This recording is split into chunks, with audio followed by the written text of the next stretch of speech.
Guntur Sai Sadhan chit funds కేసులో twist నెలకొంది. 100 కోట్ల రూపాయల చిట్ ఫండ్స్ వివాదంలో సీఐ శివప్రసాద్ పేరు తెరమీదకు వస్తుంది.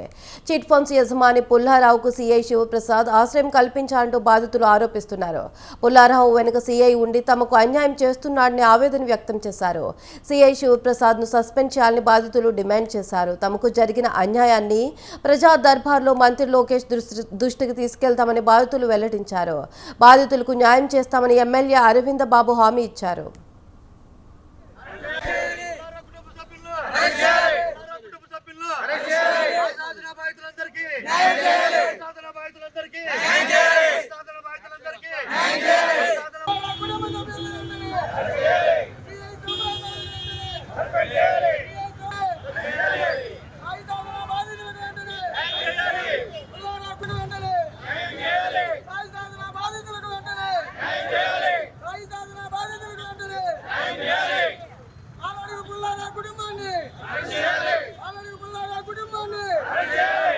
సీఐ శివప్రసాద్